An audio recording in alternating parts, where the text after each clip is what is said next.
The United States has long prided itself on being a beacon of democracy, a nation where power is vested in the people rather than a ruling elite.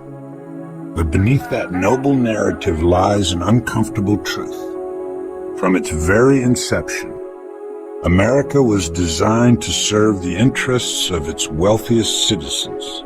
Thomas Jefferson, the architect of the Declaration of Independence, owned more than 600 slaves, even as he penned the words that all men are created equal. George Washington, the first president, built his legacy on a plantation worked by enslaved laborers. These were not men who sought true egalitarianism. They sought a system that preserved their power. As the nation expanded, so too did the power of the wealthy elite. The Industrial Revolution ushered in an era where money became synonymous with influence and the so-called robber barons. Men like John D. Rockefeller, Cornelius Vanderbilt, and Jay Gould took control of vital industries. The government, rather than acting as a check on these titans of industry, became their enabler. Corrupt politicians ensured that regulatory policies tilted in favor of the wealthy. Anti-labor laws were passed to suppress worker uprisings. The Southern Strategy, a Republican political maneuver, stoked racial tensions in order to divide the working class, ensuring that poor white voters blamed their black counterparts for their struggles rather than the economic policies favoring the ultra-wealthy. The rise of the religious right in the 1970s saw evangelical leaders rally against abortion and LGBTQ+ rights, a calculated shift meant to divert attention away from economic inequality. All the while, corporations continued to consolidate power, cutting worker protections, slashing wages, and maximizing profits at the expense of the people. Now, in the 21st century, the elite no longer need to manipulate government. They seek to eliminate it altogether.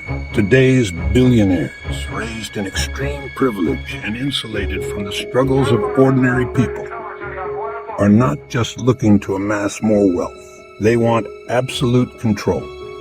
Figures like Elon Musk, Peter Thiel, Mark Andreessen, and Balaji Srinivasan have openly expressed their belief that traditional governance is obsolete, that society should be ruled not by elected officials, but by technological and economic elites. Curtis Yarvin, a modern political theorist with deep ties to Silicon Valley, advocates for the end of democracy itself, arguing that a corporate monarchy would be a more efficient system. These men are not merely speculating about the future. They are actively working to reshape it. Musk, with his acquisition of Twitter, now X, has positioned himself as the gatekeeper of global communication. Thiel has funneled money into far-right political candidates who openly challenge democratic norms. Andreessen and Srinivasan push for the creation of privatized, corporate-run cities that would operate outside the constraints of national governments. The ideology is clear. The people do not need a government, because the ultra-rich will decide what is best for them. The tragedy of this transformation is that many Americans have been deceived into cheering on their own subjugation.